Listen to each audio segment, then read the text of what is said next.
I feel like flowers and beauty are one of the ways that anchor us to our humanity, and that everybody is deserving of beauty, and flowers are for everybody and everybody. It goes beyond race and gender. There are plenty of models that you see in the industry that are able-bodied, Hmm. and they're usually white and thin, and there's a very set aesthetic.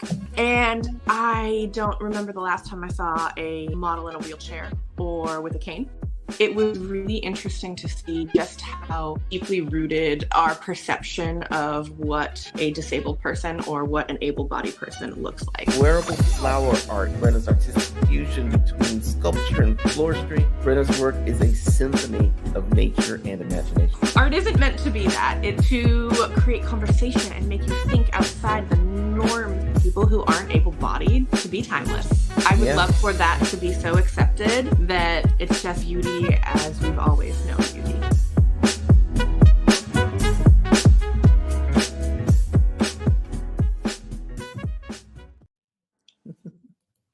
Hey, everybody.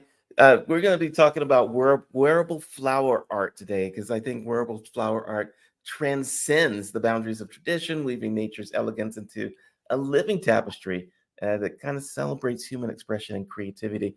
Today, we embark on a journey through the mesmerizing world of flowers with the extraordinary Brenna Robinson as the creative force behind Beckoning Blooms. Brenna's artistic fusion between sculpture and floristry has brought new dimensions to floral design. So whether it's men adorned with blooms, and we're going to definitely talk about today, is it's challenging gender norms, or it's luxurious arrangements touching the heart without pretension. Brenna's work is a symphony of nature and imagination. She's an advocate for social change and a loving mother. Her story is a blooming inspiration that resonates beyond petals and stems. So join us as we welcome the amazing Brenna Robinson, and it's just going to be a fun time. Let's just jump right into this.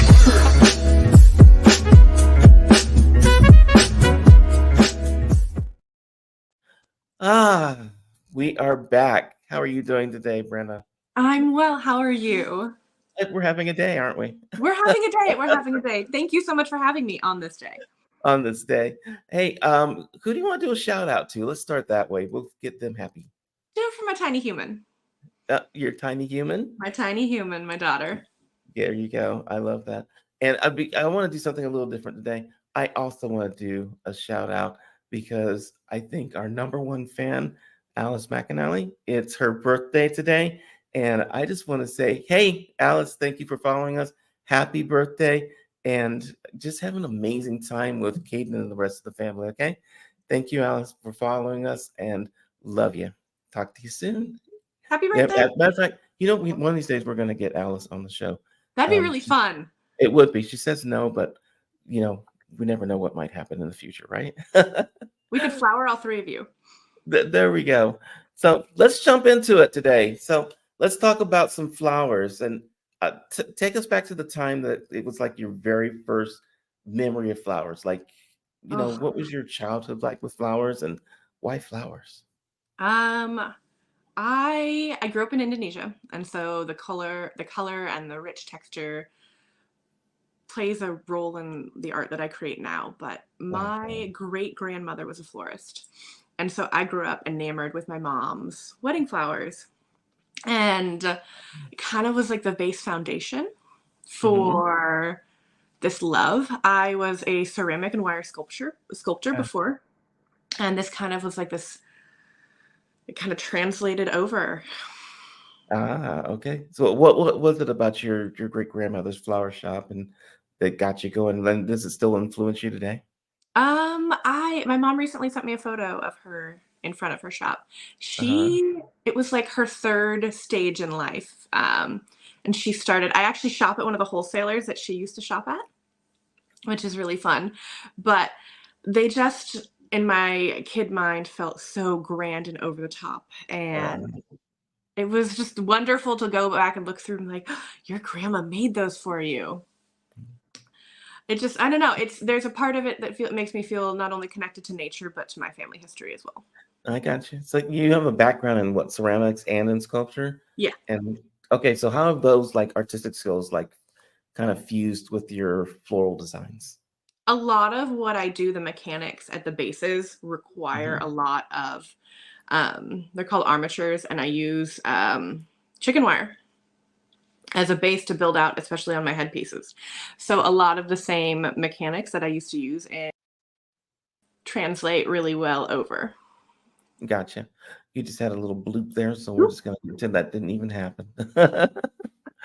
Oh gosh. So describe like what are the particular pieces that you're um that's your sculpture and your gift of like flowers, they come together in like perfect harmony. Like describe like one of those pieces. Um, I used to do continuous line face wire sculptures. Uh-huh. And so it kind of has translated with the like headpieces and the wearable. They just kind of fused together. It What was does kind of like a continuous line natural mean? transition. Yeah. So I would create a like an outline of a face sculpt like, and it's three-dimensional but will lay flat on a wall. And it's one piece of wire to create the entire thing. Wow. It's you just bend it with your hand and with pliers and Yeah, stuff and make just that. for, I mean, my hands would be raw at the end of this. And I stopped doing them for a while, and I got back into it. And then at the same time, right around flowers, and it just kind of morphed. I wasn't Gotcha. doing wearable flowers from the get go. It's been in the last like 2 years. I really needed something that felt. You started around 2014, right, with Beckoning Blooms? I start what was We've had three name changes. I started as Brenna Designs, Okay. and then turned into Brenna Florals, and then got divorced, and we are Beckoning Blooms, and it will stay Beckoning Blooms. Oh my good. Did your style change over all those different like name changes and everything? I think it's evolved. It's still definitely me. I love rich, lush blooms and texture, but I try each year to push myself with a new type of flower that I haven't worked with in the past or kind of shied away from, and a new color palette. Gotcha. You know what? I want to actually show people what you do because we're talking about flowers, but they don't understand that they are just absolutely gorgeous like this. What is this Thank piece right you. here? This is a headpiece, and then a flower tattoo, and then floral earrings. And like these are real flowers, and These you are have to, all real flowers. where do you source them from? Like, where do you get like these? Like, I've never in my entire life seen a rose like this pink one over here, where it Oh, just the opens up and pink it's beautiful. O'Hara. We had those at our wedding. My husband, they're his favorite flower, and they smell divine. Oh my God. I am really fortunate that we have a really large flower market here in Portland, but Mhm. I will source from wherever because I travel for work. I'll source from whatever local market I can, and then I will ship in farm direct. But right now Really? in yeah, right now in August is the best. All our local growers have just incredible crops, so it's nice to support local whenever I can. How much does that headpiece weigh? That was about 20 pounds. It was substantial. Okay. So you've got to build up some muscles to wear and the It's earrings not too. You do a lot. practical. Oh, sorry. It's not practical, but it's beautiful. Thank you. I think it's absolutely gorgeous. Let's look at some more. Tell us about this piece. I really loved creating this. So this umbrella was created for Amber, and I really wanted to showcase. There are plenty of models that you see in the industry that are able-bodied, Hmm. and they're usually white and thin and pretty, and there's a very set aesthetic. And I don't remember the last time I saw a model in a wheelchair or with a cane. And Amber requires both. She's an ambulatory wheelchair user. And Okay. it really pushed back against a lot of the social norms that we've come to know, because people got really angry when we shared and posted this. And they're like, no, no one who needs a wheelchair would wear shoes like that. Or you're objectifying. It was really interesting to see just how deeply rooted our perception of what a disabled person or what an able-bodied person looks like. You know, it just blows me away that that somehow people find controversy in flowers. It, it, it makes me laugh pretty frequently how just enraged some people get in the comments Yeah, um, of my Instagram posts. They're flowers. they Everybody, yeah. I made a reel with Amber's shoot, and it said, everybody deserves flowers. And people are like, who said they didn't? It's like, oh, it's more of a, okay.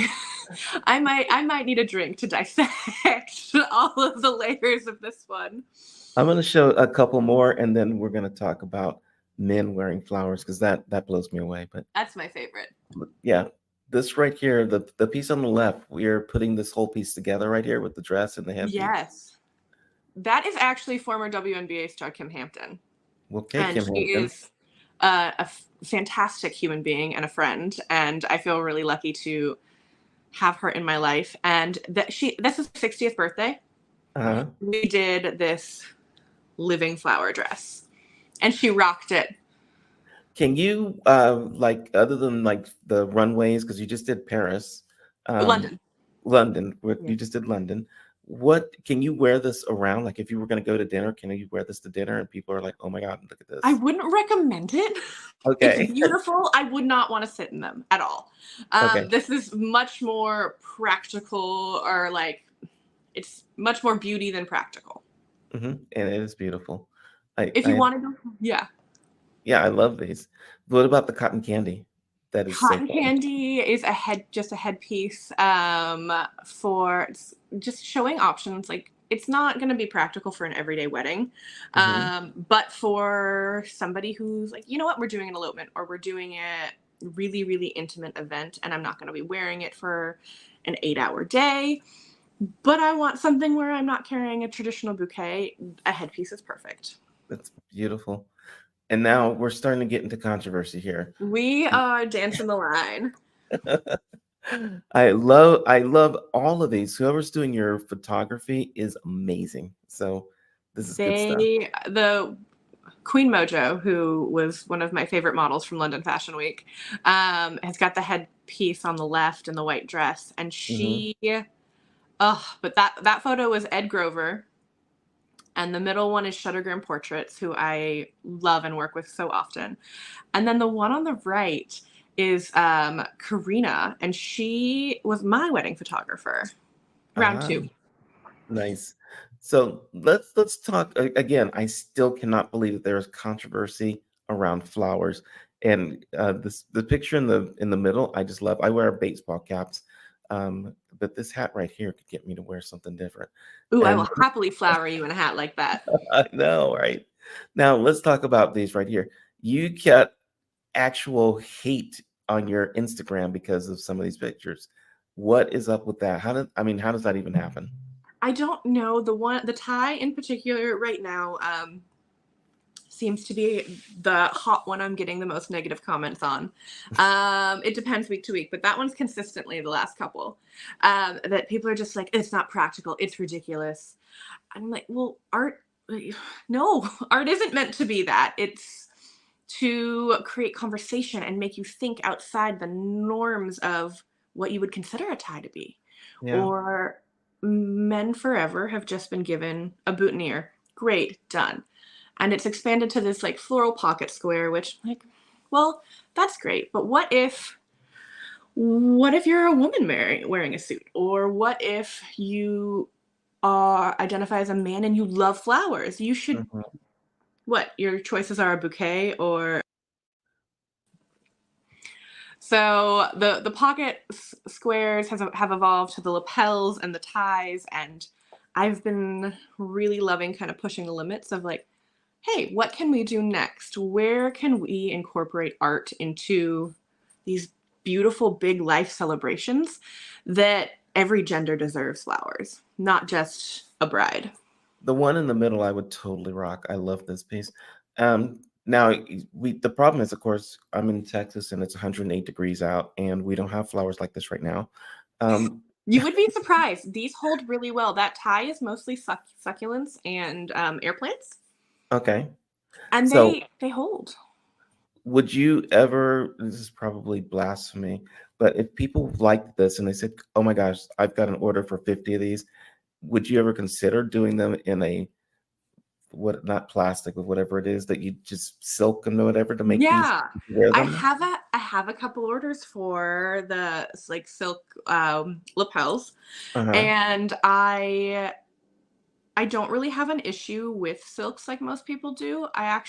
They can be, because you're reusing them, a little more environmentally friendly than traditional flowers, especially ones that are imported in. They're wrapped in so much plastic and packaging and the Hmm. emissions that are used to get them here versus, okay, yes, they're plastic, but they're used multiple times over.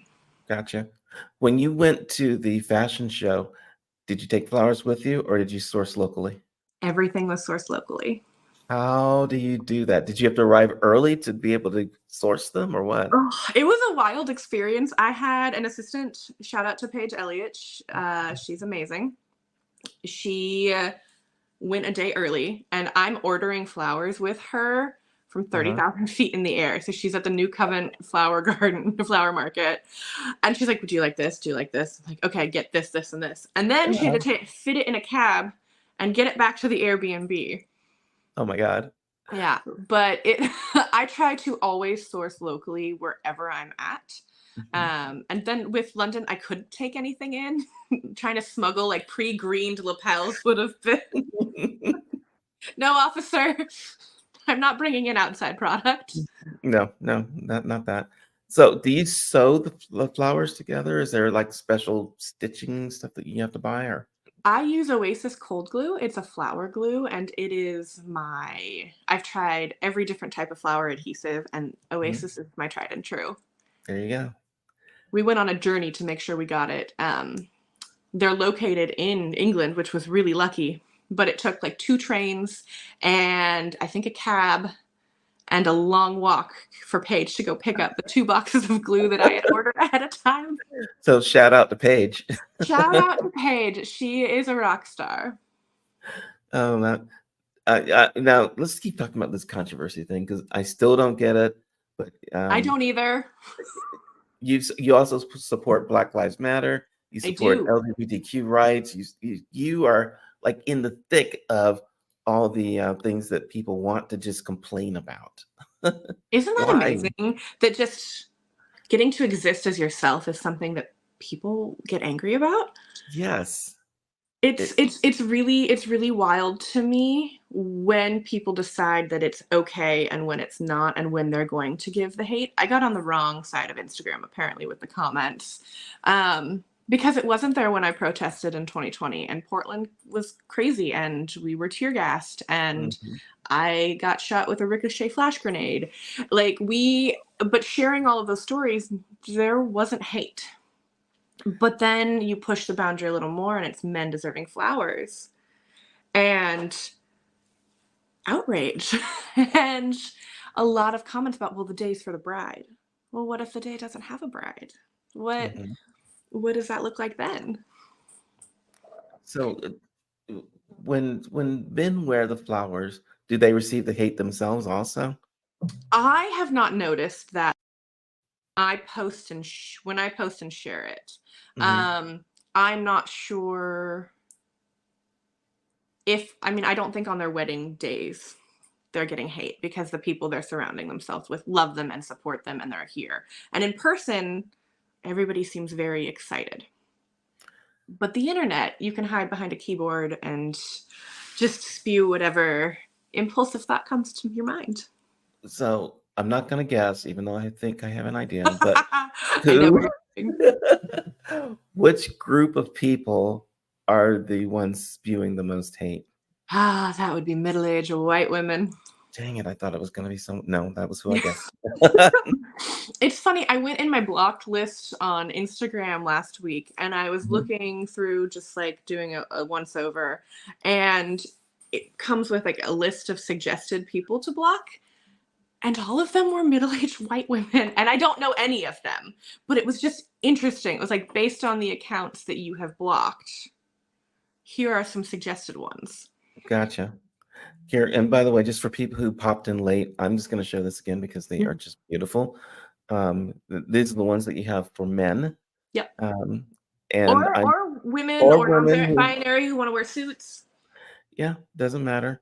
I just want to show these again so people who have not seen them can actually experience the love. Yeah, I and love lush and I love over the top and flowers. I love getting to connect humans with nature in a way that we don't often get to when we're stuck inside and mhm. behind a screen. Yeah, these are just amazing if you ask me. Thank So you. what do you want people to know? Like when we post this someplace and everyone's watching it and they rush to the end so they can say, what did she say? What do you want people to really know about you and about flowers and about this messed up world that we've got? I feel like flowers and beauty are one of the ways that anchor us to our humanity, Okay. and that everybody is deserving of beauty, and flowers are for everybody and everybody. I love the what's the right word there? Everybody and everybody. I love that. Yeah. Very nice. That's your tagline. It should be. It should be. I started when I went to London. I did Fat Florist Takes London. And I did it intentionally because I'm like, okay, we're gonna like let's push the limits here. Let's really talk about what we perceive like beauty as, Yeah, because it goes beyond race and gender. It's also size. okay. Let's do something here. I want to learn more about you. I love your business. I love the flowers. I want to jump into like who are you? We're gonna play a game of Okay. this or that. I'm gonna give Okay. you a couple of choices. You can choose one or the other, but not neither or both. And let's learn some more about Brenna. Okay. We'll start easy and maybe they'll get harder, or Okay. maybe they'll just stay easy. Okay. Okay. Roses or orchids? Oh, right now, orchids. Okay. About wedding bouquet or uh, fashion showpieces? Which one Fashion excites show you more? pieces. Yeah. Yeah. Okay. Um, what's your go-to medium for art? Fresh blooms or dried flowers? Fresh. Fresh blooms for sure, because you got your assistant out there running all over Europe finding them for you. Where do flowers shine best? Outdoor wedding or indoor wedding? Oh, depends on the season. Well, right now, Hmm. indoor. Okay, August, indoor. gotcha. Portland makes you go inside. I feel like everywhere makes you go inside right now. Yeah, well, if you're in Texas, we're inside. Yeah. Which season inspires you to work more, spring or autumn? Oh, spring. Spring. What do you like about spring? The local blooms are out of this world, and Earth is coming alive again. And it just is this renewed sense of hope Mm. that sometimes can dissipate, especially in the cloudy Pacific Northwest Okay. after a long winter. So would you say your arrangements are traditional or are they more avant-garde creations? They're not traditional at all. Okay, they're just really out there because of the way that people wear them and that kind of thing. Yeah, and also my regular designs are much more lush and bloom heavy than kind of the style that's current. Okay. I use a lot of greenery. I go big. Okay. Gotcha. What resonates with you more, creating for joyful occasions or somber moments? Oh, both have their importance. Right now, Mhm. joyful. Okay. I'm on board with joyful day. I need some joy. What fuels your creativity, working alone or collaborating with others? I alone. I do my best stuff with a podcast in my headphones or alone on the road and all the ideas that come to me. So alone, Okay. yeah. What about teaching floral art or being a lifelong student? Ooh, lifelong student. Yeah, get out there and do some more stuff. Yeah. Um, yeah. What's more challenging, artistic freedom or client expectations? Client expectation. See, most of my clients give me freedom, so Okay. expectations, I would say. But When you have I don't book ones that don't trust. Okay, okay. When you actually get a new client, do they come in and they go, "I've seen your stuff before and I'm looking for this, that, or the other," or they come in and say, "I want flowers, give me something." I would say it's 80% of I've seen your work and Uh-huh. about 20 of I want flowers, give me some. And I'll educate them. I do something different, and some people say it's bad business. I book on personality and connection. Okay. I don't just want your money. I want it to be a good fit because everybody ends up happy with the end result. I Yeah, want you to be so excited for your florals on your wedding day that aside from marrying your person, it's what you're looking forward to the most. there you go. So, which boundary do you enjoy pushing more, like wearable flower art for men or women? I feel like it's a lot more socially acceptable to push boundaries with wearable art for women, and I want to pave a new path for wearable Yeah, flowers for men. gotcha. By the way, do you ever use yeah, I know you said you source everything locally, but do you ever use exotics? Like Yes. import them? Yeah.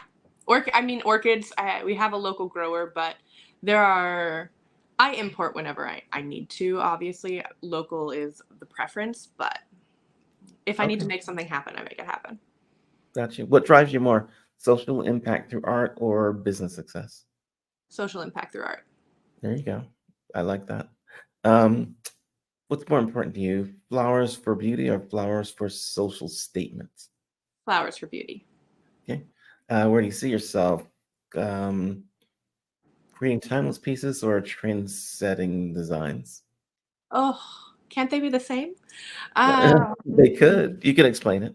I would love for trend-setting pieces, like specifically around flowers for men and flowers for people who aren't able-bodied to be uh, to be timeless. I would Yeah, love for that to be so accepted that it's just beauty as we've always known beauty.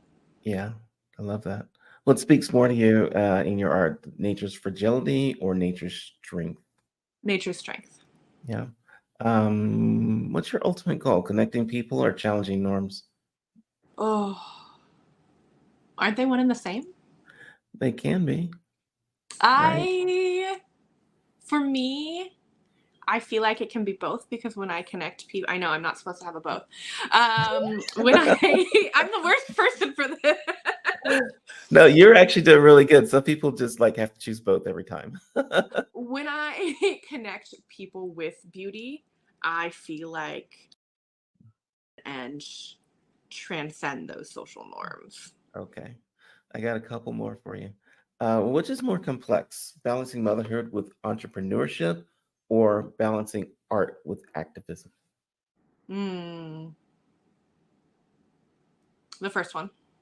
Balancing motherhood with entrepreneurship. It is the biggest challenge in my life because I want to be able to show up fully for both, but that's just not simply the reality. And there are times where I have to push with work and pull back with motherhood and push with motherhood and pull back. And that fine dance and balance Yeah. is really hard. But the biggest thing I've done is incorporate her into my work and explain what I'm doing. When she was little, she was on a pack on my back, and they know her by name at the flower market. And she'd wake up early with me, and it's a dance. Well, you're doing the dance really well, so But you know what? I think we'll um, see when she's older. yeah.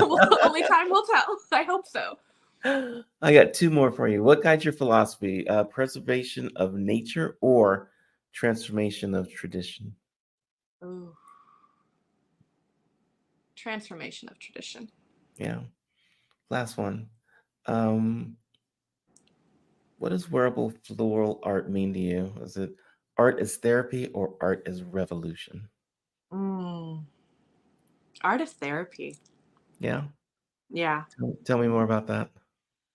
I we've come so far away from this like we're part of this earth and we have removed this connection that we have to it with houses, with screens, with all of these things that just make us more indoor dwelling humans. Mhm. But flowers, especially when you have them on you, there's this level of, I don't know, I watch it when I put them on, and the wearer just kind of like, there's this like ease and calmness, and it anchors us back to this place where we used to be Uh-huh. at our core. And I love that. I don't think you can be outside too much. And when you get to bring the outside inside, so to speak, I think it's really healing. I think it's the same as having plants in your home. When you get Yes. to wear them, you're just even more close to nature and where we came from. Gotcha. Random question here. Are you into earthing also, or I grounding? am.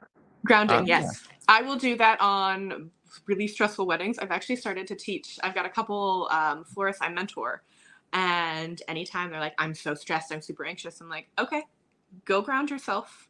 Like, remember why we are doing this. It worked, mhm. I sound very hippie with that, but it's it's really powerful. I live in the city and there's concrete, and literally I'm looking for places like, where can you even go and take your shoes off and walk around, right? And there's like nowhere. There There's really artificial grass, there's cement, there's tar, you know, asphalt, whatever that is. we really need it. I don't make my daughter wear I mean, there's certain times where I'm like, we're in a grocery store, you need to wear shoes, but Mhm. she's been barefoot most of her life. And like school, she obviously has to wear them, but anytime she's on the playground, she takes her shoes off. And I think it's really important that we get back to a place where like we have that connection to the outdoors. I love that. I love that. And the fact that you're working with the flowers and you're into the grounding and just I'm getting into people to be reasonable again. oh, I feel like flowers are a great kind of bridge for that. And I hope with every mean comment, there are certain ones that I just delete. Like, but I try to not let them go unchecked, and I try to respond in a way of like, hey, let's look at this. Why do you think that those are just for women? And I hope that it can get us back to a place. I mean, it's a tiny sliver of the internet, but of just excuse me, taking a deep breath of like, oh, we're just to like what we like. Yeah. I want people to stay in touch with you. Let's give them a way to do that. So you got your website is beckoningblooms.com. For everyone that's listening, that's BECKON, Beckoning, ING, Blooms, BLOOMS.com. And then you've got your Facebook, which is also Beckoning Blooms. And your Instagram is also Beckoning Blooms. So no excuse for people not being able to find you. If they remember Beckoning Blooms, there you are. BB, BB, I love that. Thank you so much for being on. This has thank you been for having awesome. me. I wish it was longer. I could talk with you forever. Wow, let's just do that. When we start doing the after parties and shows, we'll definitely have you on for one of the longer conversations then. I am here for that. And I'm here for flowering you if you're ever on the West Coast or if I'm doing work wherever in the world you are. Gotcha. Thank you so much. And No everybody problem. else, we'll see you on the next show. Thank We you. out.